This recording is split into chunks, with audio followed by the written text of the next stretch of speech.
Voilà. Donc ici, nous voulons entrer dans ce qu'on appelle maintenant pendant le mariage. Vous avez vu hier, on a essayé de dire avant le mariage, tout ce qu'on appelle le fiançailles. Et c'est maintenant, aujourd'hui, nous entrons dans ce qu'on appelle pendant le mariage. Pendant le mariage commence quand? Pendant le mariage commence quand l'homme paye le montant.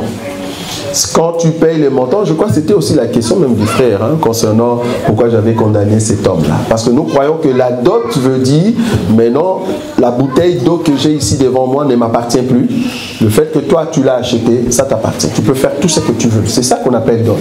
Or, si je prends la femme auprès du père qui avait l'autorité parentale sur la fille, désormais, le père n'a plus le pouvoir sur cette fille. C'est-à-dire, la sœur est sous mon autorité. C'est moi qui dirige maintenant la sœur. C'est comme ça que nous comprenons l'écriture, parce que j'ai le pouvoir sur elle. Donc, or, si le père a déjà donné le montant, c'est fini. Le père n'a plus l'autorité sur la fille. Pourquoi? Parce que nous voyons cette écriture dans le livre, je crois, de Genèse par rapport à Rebecca. La Bible dit que Rebecca, quand on lui a posé la question en ce qui concerne au fait l'homme qui était venu chercher pour la prendre au mariage pour Isaac, la Bible dit, du coup, Rebecca a accepté et Rebecca est partie. Or, cette image-là nous montre ou illustre ce que le Seigneur Jésus fera avec nous. Lui qui a payé au fait la dot, parce qu'il doit nous avoir, c'est lui qui doit venir nous chercher.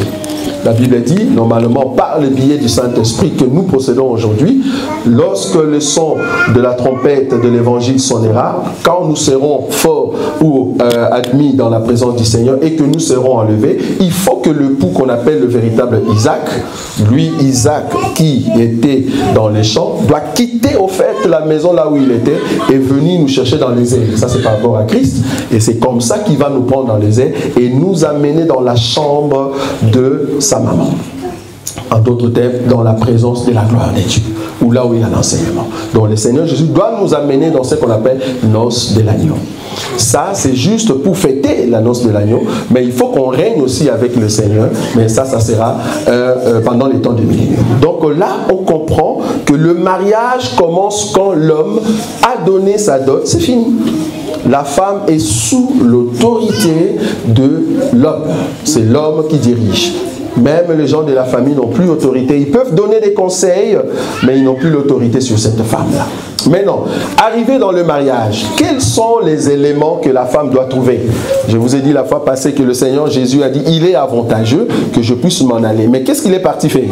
Parce qu'il est parti se préparer une place. C'est ce que je dis par rapport à Adam. Adam ne peut pas avoir Ève si Dieu ne lui donne pas les champs, c'est-à-dire les jardins.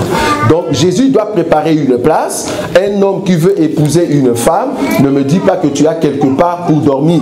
C'est-à-dire tu es encore chez tes parents, c'est pas normal. Il faut trouver ta place à toi, là où tu vas amener la femme. Tu ne vas pas amener ta femme dans la maison des parents, c'est pas poli. C'est pas poli pour un homme d'amener sa femme dans la chambre là où les parents avaient préparé pour toi. Ça va pas. Cherche une maison, tu as un endroit, un chez toi, et c'est comme ça que la femme doit venir.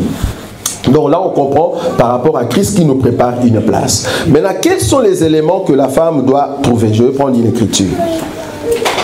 Donc ça illustre au fait ce que l'homme aujourd'hui doit mettre en place pour que la femme soit bien reçue. Je suis dans le livre...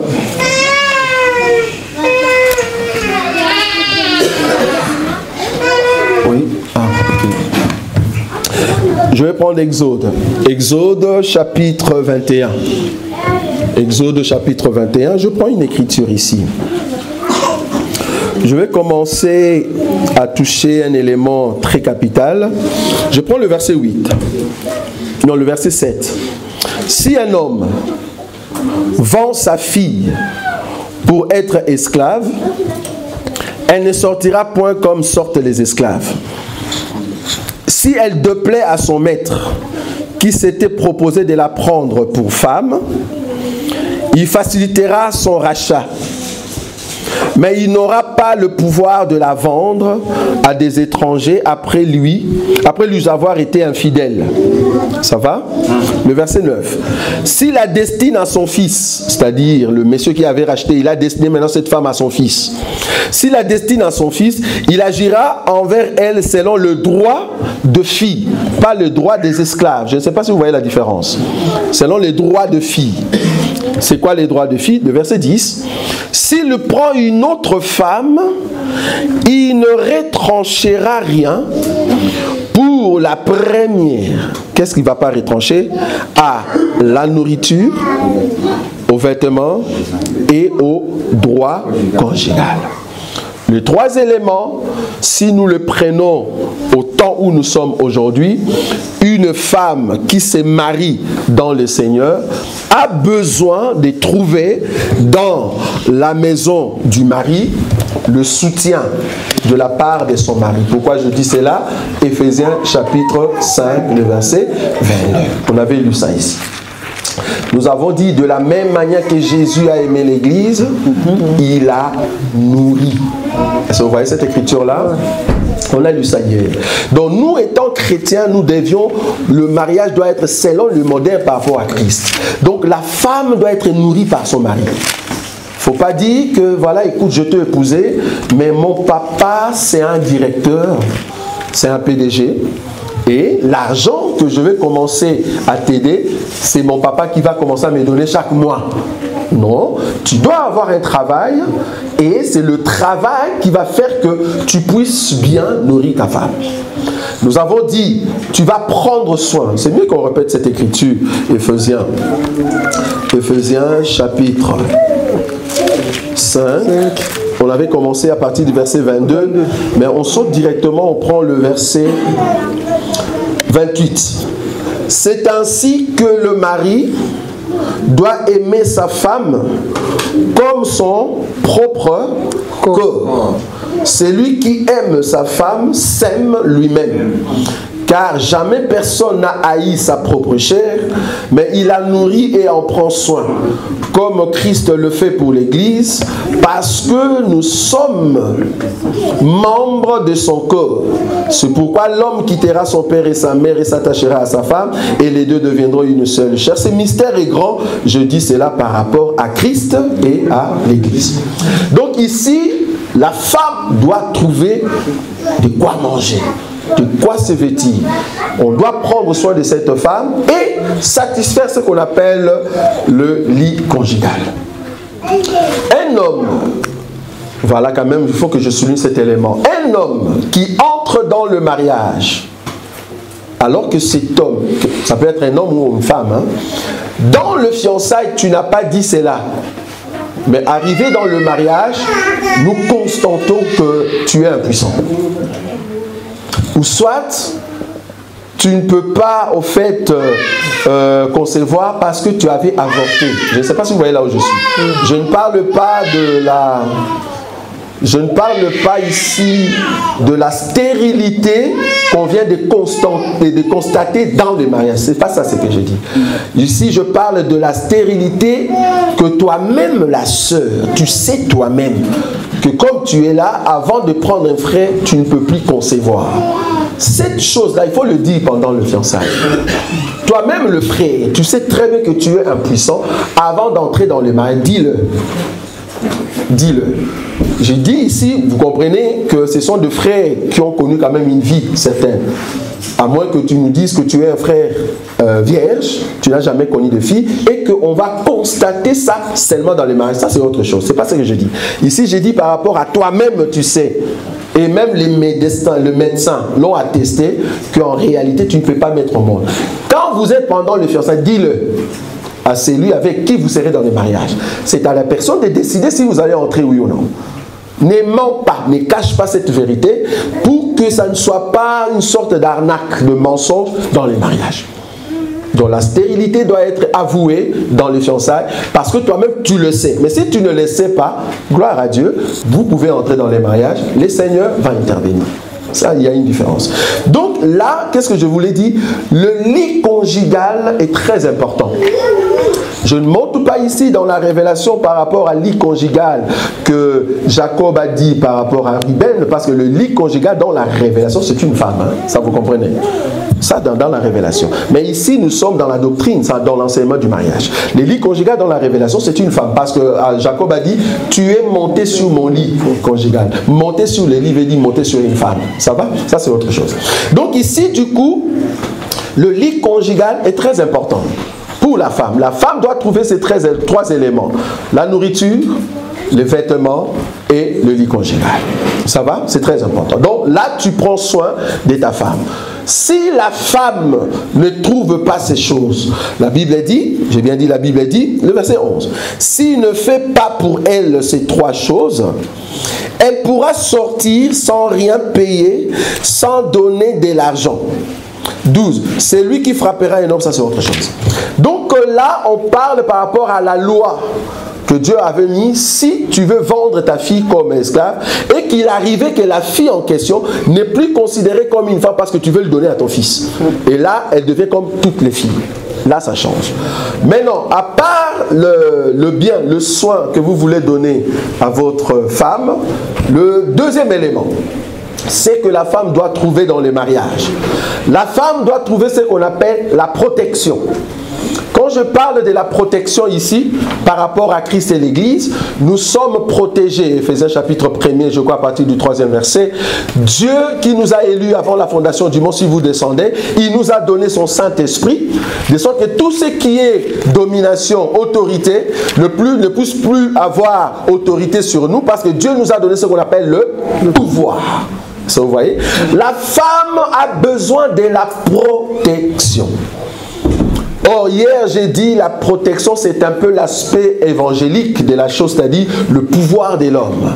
La femme doit sentir que là où je me trouve, mon homme, en tout cas, prend soin de ce qui est ma protection. Ça peut être la protection sanitaire, ça peut être la protection de mes enfants, ça peut être financièrement. Pourquoi je dis cela? Je vous ai dit, tu ne peux pas prendre une femme qui est dépensière. Parce que dans le couple, ce n'est pas seulement la femme qui est dépensière. Dans le couple, il y a aussi des hommes qui sont ceux qui dépensent facilement l'argent avec des vêtements. Vous aurez un problème très sérieux. Pourquoi? Parce que vous ne savez pas, au fait, gérer votre société. Je vous ai dit hier que le mariage, c'est un contrat de droits et de devoirs. C'est un contrat de droits et de devoirs. Donc nous voulons amener notre société de l'avant. Quand nous avons l'argent, comment gérer cela? La gérance de l'argent, il faut remettre à une personne qui sait gérer les choses. Il ne faut pas donner à une personne, quand tu lui donnes l'argent, tu donnes seulement 1000 euros. Le lundi, le vendredi, il y a déjà des explications pour 600 euros. Et on ne sait pas comment les 600 euros est parti. Ça, il y a un petit souci. Donc du coup, il faut que la protection soit là de votre couple. C'est ce que la femme a aussi besoin. Et même l'homme qui travaille a besoin de ces choses-là. C'est-à-dire, je et une femme, quand on met l'argent ensemble, nous savons gérer pour que la société puisse aller de l'avant. Vous allez remarquer qu'ici, je vais toucher tout ce qui est doctrine, c'est-à-dire la pratique de ce que vous pouvez mettre dans la maison, et je vais essayer tout le temps l'expliquer par rapport à Christ et Jésus. La Bible dit, je crois, dans les épîtres, nous avons tout pleinement en lui. Je ne sais pas si vous voyez cette écriture-là. Quand nous avons tout pleinement en lui, c'est-à-dire nous possédons l'autorité. Je vais prendre une écriture. Attends. Je reviens chez Éphésiens parce que Éphésiens l'explique plus mieux. Remarquez cette écriture dans cette pensée que le Christ a présentée. Toujours chapitre 1er. J'aime beaucoup cela. Alors...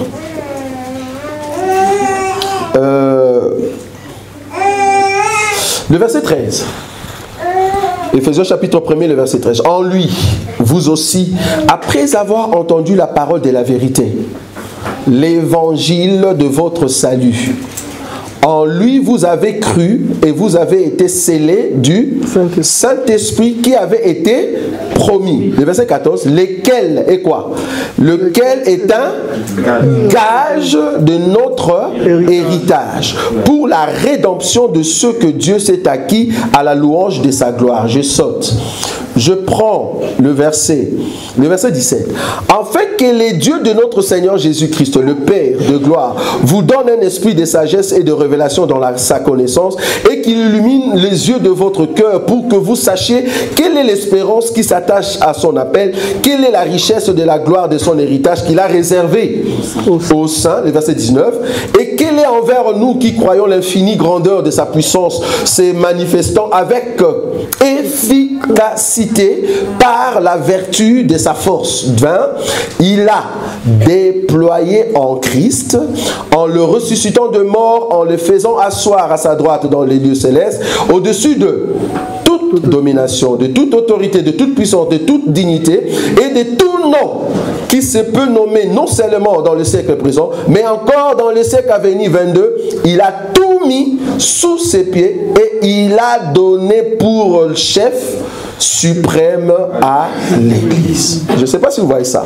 Or, l'Église étant l'épouse, l'Église étant le peuple qui élève les noms de Jésus, bien que le Seigneur est assis dans sa gloire, lui qui est au fait le Dieu créateur du ciel et de la terre, il n'y a pas trois trônes au ciel, il est seul, mais c'est pendant son peuple qu'il adore sur terre, il a tout donné, le pouvoir, devant les autorités, devant les dominations. C'est pour cela, l'autorité que tu as, ça te donne la force devant les ennemis. Vous voyez? Mais Jésus t'a donné cette autorité-là. L'autorité en question, c'est ça ta protection. Donc l'homme est censé protéger sa femme. Mais je parle ici pas de la femme dépensière, de la femme qui est bonne avec toi à la maison. La femme a droit à ça. Parce qu'il y a une fois, on nous a posé la question, est-ce que je peux donner ma carte bancaire à ma femme? Ou soit je peux garder les codes. Tu vois, le PIN code. J'ai vu un monsieur, 15 ans, 20 ans de mariage, sa femme ne connaît pas le PIN code. Vous voyez le PIN code, les 4 chiffres là, la femme ne connaît pas. Pourquoi? Parce que l'homme s'est dit non, je ne vais pas montrer ça à ma femme. Mais l'homme connaît quand même le PIN code de sa femme. Vous voyez ça? On s'est dit, est-ce que cette femme est protégée? En tout cas, j'ai posé la question dans ce couple-là parce que pour traiter le cas de couple, je vous dis, c'est terrible. J'ai posé la question, non, la femme n'est pas dépensière, c'est l'homme qui dépense trop. Donc du coup, on s'est dit, mais comment vous allez gérer votre société? Parce que le mariage, c'est une société. Donc du coup, vous allez vous retrouver à un moment avec des difficultés financières. Ça va? Donc du coup, ici, on comprend que la femme doit trouver la protection et l'homme aussi peut trouver la protection dans ses couples. Dans les mariages, maintenant nous sommes dans le mariage. Je prends l'écriture, 1 Corinthiens.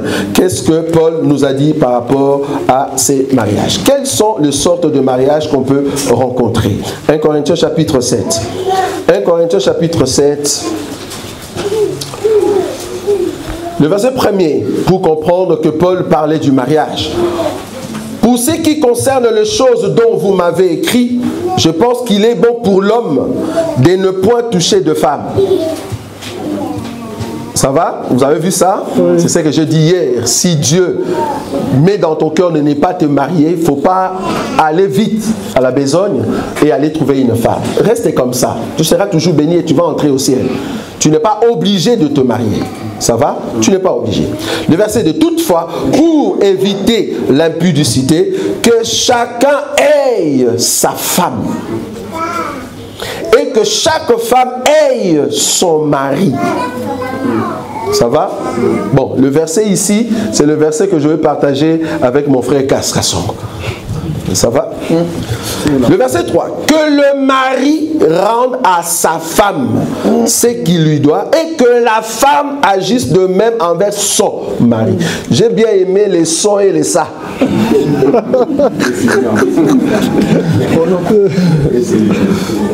Le verset 4. La femme n'a pas autorité sur son propre corps, mais sur le mari. Et pareil, le mari n'a pas autorité sur son propre corps, mais c'est la femme. Je saute parce que j'ai besoin de distinguer le mariage. Le verset 8. En ce qui ne sont pas mariés, à ceux qui ne sont pas mariés. et aux veuves. Je dis qu'il est bon de rester comme ça, c'est-à-dire comme moi. Mais s'il manque de continence, qu'il se marie, car il vaut mieux se marier que de brûler.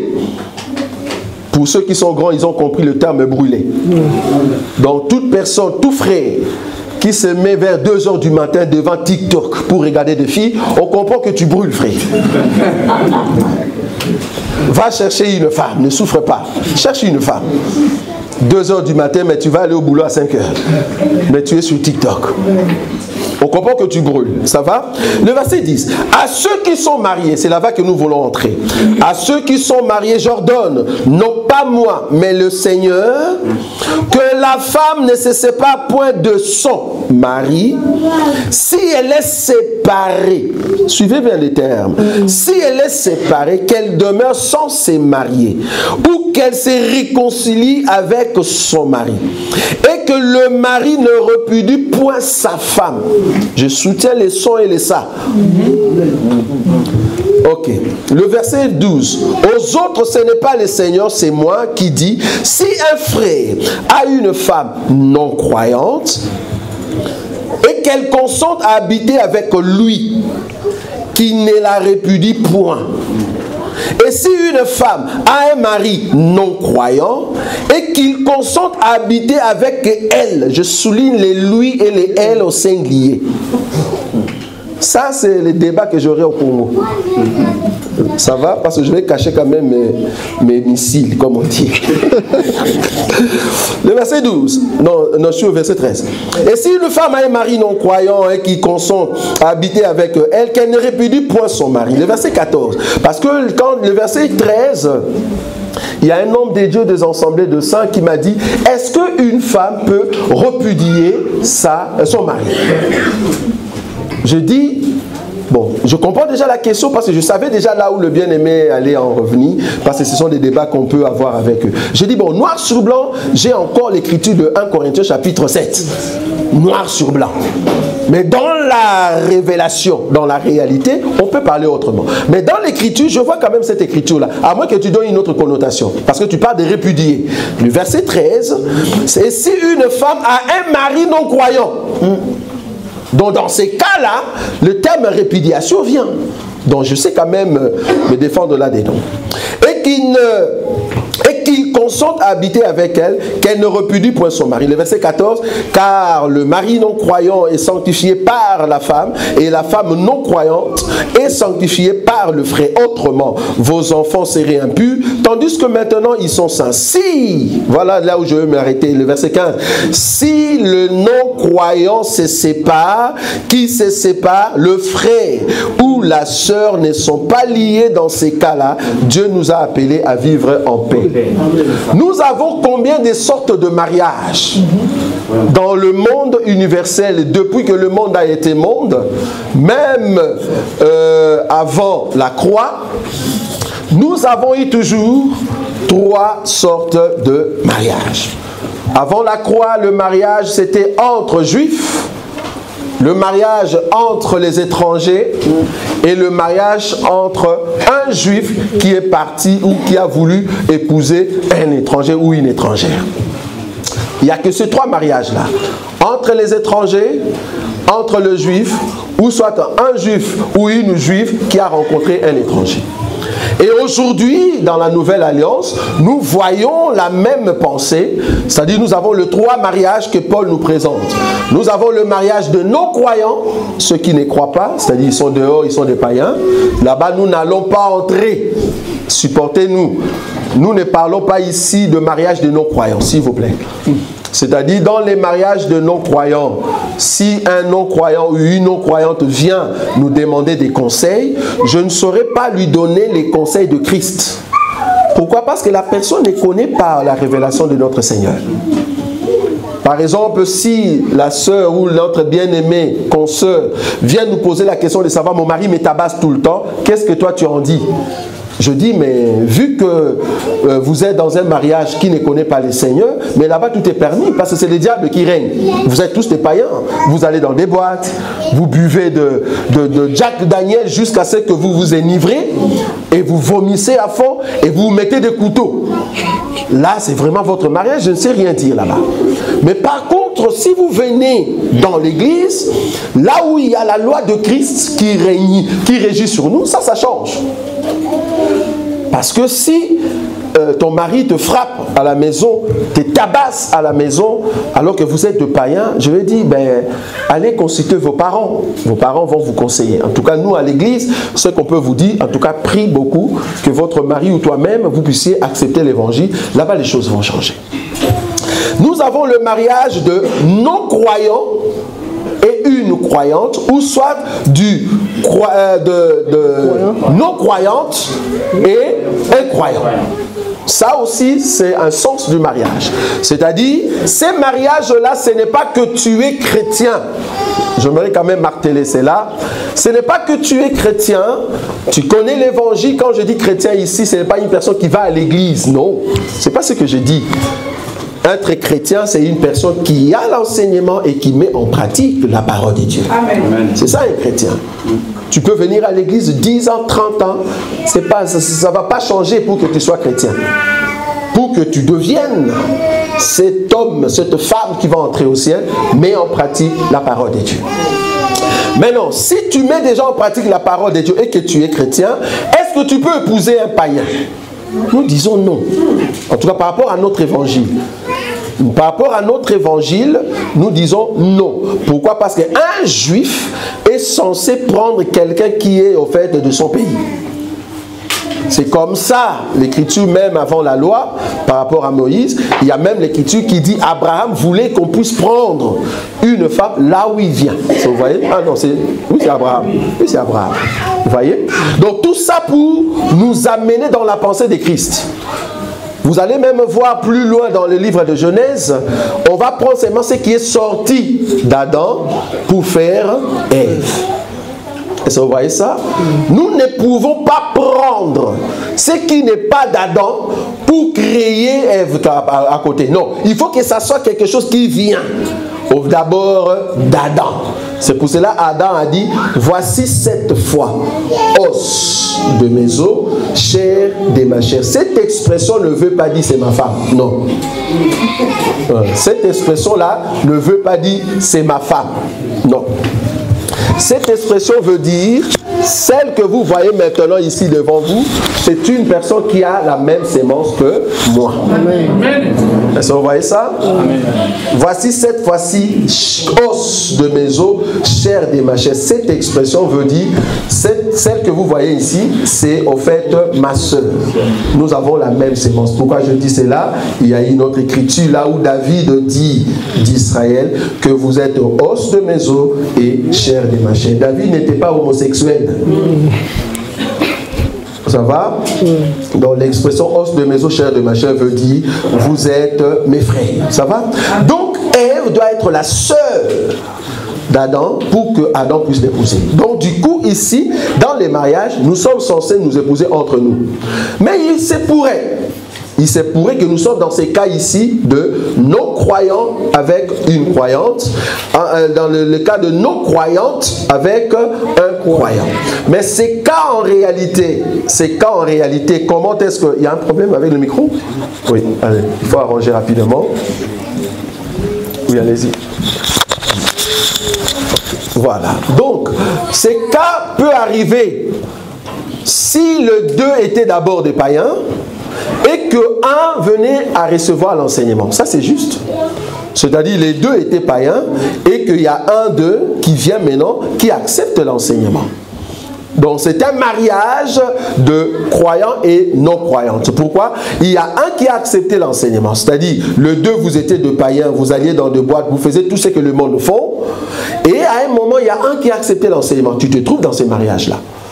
Et deuxième cas, notre soeur, notre frère peut aussi vouloir prendre quelqu'un dehors.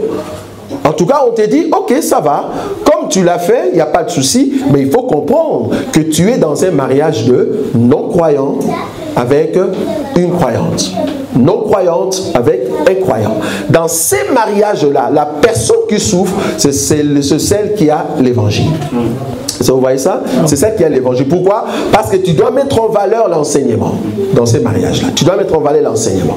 Donc, du coup, dans ces mariages-là, nous allons maintenant voir, après le mariage, qu'est-ce qui arrive? Parce que quand nous disons après le mariage, nous voulons voir, est-ce que les divorces, la séparation est chrétienne? Vous voyez ça? Est-ce que les divorces, la séparation est chrétienne? Parce que bibliquement parlant, je peux divorcer si je te donne ce qu'on appelle la lettre de divorce. Vous voyez ça? Mais étant chrétien, est-ce que je peux divorcer? Parce qu'il faut voir même dans les divorces là-bas dans la loi, vous donnez la lettre de divorce. Maintenant, est-ce que le même principe qui sont là-bas dans la loi, étant chrétien, je peux le mettre? C'est-à-dire parce que ma femme a fait les éléments qu'on a cités là-bas, est-ce que si c'est les mêmes éléments au temps de la chrétienté et que ma soeur en Christ fait la même chose, est-ce que je peux lui donner la lettre des divorces? C'est ce qu'on va voir. Mais ça, c'est après le mariage. Vous voyez, la lettre des divorces. Je crois par rapport à Jérémie, il y a une écriture là où Dieu nous montre ce qu'on appelle la lettre des divorces. Parce que nous allons voir par rapport à ça. Donc du coup, dans ces mariages-là, ce qu'on appelle séparation et divorce, nous allons voir après le mariage, qu'est-ce que cela peut résulter. C'est très important. Alors, un élément encore à marquer dans le mariage, c'est très important. Dans le mariage, dès que deux personnes commencent leur mariage, il faut qu'il y ait un entre les deux qui ait au fait ce qu'on appelle un grand cœur. Pourquoi? Parce que vous êtes déjà dans le mariage. Ça, c'est un conseil. C'est un conseil que je peux vous donner. Donc, il faut qu'un de vous puisse avoir un grand cœur. Pourquoi? Il y a toujours ce qu'on appelle discorde. Il y en aura toujours ce qu'on appelle discorde. Discorde, c'est quoi? Discorde, c'est quand l'autre n'est pas d'accord par rapport à ce que tu fais et que la personne trouve qu'il faut qu'on trouve un moyen, l'issue, pour sortir de cette situation. Et c'est là-bas qu'il faut qu'un puisse avoir un grand cœur pour supporter le propos de l'autre. Parce qu'il y a ce qu'on appelle aussi des tempéraments. C'est-à-dire l'autre parle, donc vous êtes à deux paroles mais elle crie déjà. Ou soit il crie déjà. Ça, ce sont des tempéraments, mais ça peut passer ça. Maintenant, il faut que l'autre ait un grand cœur, c'est-à-dire écouter l'autre, terminer avec tout ce qu'il a dit, alors tu peux maintenant aborder la chose. Sinon, il y aura des échanges, comme j'ai dit tout à l'heure, des ping-pong. Or, là où il y a ping-pong, c'est-à-dire il n'y a plus entente. C'est pas bon ça. C'est pour cela, même dans des débats, si vous êtes avec une personne, il faut d'abord bien écouter l'autre et tu laisses la parole aussi à l'autre à évoluer. Parce que dans les débats, normalement, nous, dans notre évangile, nous disons il y a débat et il y a partage. C'est pas la même chose. Partage veut dire, nous avons eu une pensée, mais moi j'ai en fait des avis contraires. Je voulais trouver une réponse à cela. Alors viens, on va partager par rapport à la Bible, par rapport aux Écritures. Alors, c'est là-bas que nous allons faire le partage. Mais si par exemple tu as des opinions contraires et que tu as déjà tes opinions à toi, ça ce n'est plus un partage, ça s'appelle débat. Par exemple, si tu me dis que Jésus-Christ n'est pas le créateur du ciel et de la terre, j'ai bien dit Jésus-Christ. Je contrôle toujours mes mots. On m'a pris par mes mots. Je dis, plus jamais je vais tomber là-dedans. Je n'ai pas dit Jésus. J'ai bien dit Jésus-Christ. J'ai dit Jésus-Christ, c'est lui le créateur du ciel et de la terre. Un musulman me dit non. Ah ok, viens un débat. Ils m'ont invité, ça sera, c'est à Abidjan, c'est ça, non? Oui. Ah, on sera là-bas à Abidjan. Je vais leur montrer que Jésus-Christ, je ne parle pas de Jésus. Jésus-Christ, c'est lui le créateur du ciel et de la terre. Amen. Et que Jésus, c'est le fils de Marie, mais Jésus-Christ n'est pas le fils de Marie. Ah, ça c'est terrible. C'est là-bas que je vais l'amener, dans la folie. Vous voyez? Ce sont des choses comme ça qu'on peut dire, ah, là on n'est pas dans les débats, on est dans les partages. Donc, même dans la maison, il y a ce qu'on appelle des discordes. Il ne faut pas entrer dans des débats. Avec votre femme, avec votre mari, n'entrez pas dans les débats. Entre plutôt dans la compréhension de l'autre. C'est-à-dire, quand la personne parle, tu écoutes. Tu amènes le côté qui va vous amener vers la sortie. Sinon, vous allez tomber dans cette écriture qui dit, si tu es en colère, ne permets pas que la nuit, il y a un frère qui m'a sorti ça. Si tu vous êtes dans la colère, ne permets pas que la nuit couche sur vous. Sinon, et puis il y a un pasteur qui est parti là-bas. Quand vous êtes en colère, il y a les démons qui ouvrent la porte pour commencer à entrer. J'ai dit, frère, ça, tu vas trouver ça où? Il y a des versets terribles. Donc, du coup, ici, nous disons que non, il faut éviter la colère. Parce que quand la colère déborde, c'est là-bas que tu vas commencer à frapper ta femme. Nous avons dit, nous ne pouvons pas. Bon, je peux atterrir là-bas.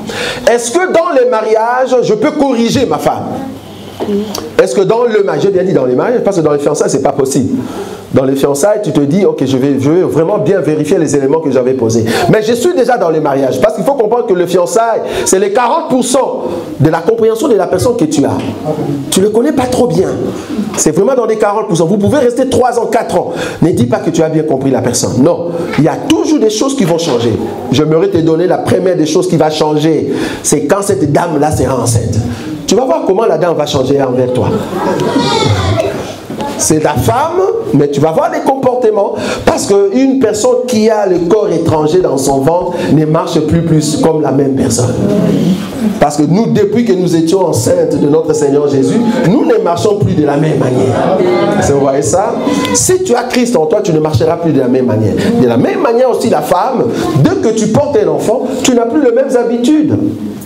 C'est à l'homme de bien comprendre cela et de ne pas entrer dans des discordes. Donc ça, c'est vraiment, il faut avoir un grand cœur pour supporter cette personne. Je vais terminer cette partie dans le mariage. Nous avons maintenant ce qu'on appelle le troisième mariage, c'est le mariage de chrétiens et chrétiennes, c'est-à-dire de croyants, ceux qui croient à notre évangile. Vous êtes deux personnes, vous croyez à l'évangile, c'est-à-dire vous avez commencé votre fiançailles et vous êtes arrivé dans le mariage, vous entrez dans le mariage. Le fait que vous avez le même enseignement, ça va vous épargner de beaucoup de choses. Est-ce que maintenant dans ces mariages-là, on peut avoir le divorce et la séparation? C'est ce qu'on verra après, les questions par rapport d'abord au mariage. Est-ce que je peux divorcer ou séparer dans un mariage de chrétien-chrétien? C'est là-bas que nous verrons après le mariage. Donc, dans ces mariages ici de chrétiens-chrétiennes, c'est le bon mariage parce que vous deux, vous avez le même enseignement. C'est-à-dire, à chaque fois que vous pensez à une chose, vous allez de l'avant spirituellement et même dans la vie quotidienne de tout ce que vous mettez en place. Voilà un peu le grande ligne que je peux donner comme des conseils et en prenant par-ci par-là des écritures de la Bible pour vous aider à comprendre et à vivre votre mariage. Maintenant, tout ce qui est séparation et divorce, ça, nous allons voir ça après avoir écouté des questions des bien-aimés sur pendant le mariage. Pas après le mariage, mais pendant le mariage. Parce qu'on a déjà répondu en ce qui concerne le avant le mariage. Maintenant, là, nous sommes dans le pendant le mariage. Voilà. Je vous laisse la place de poser deux questions. Oui.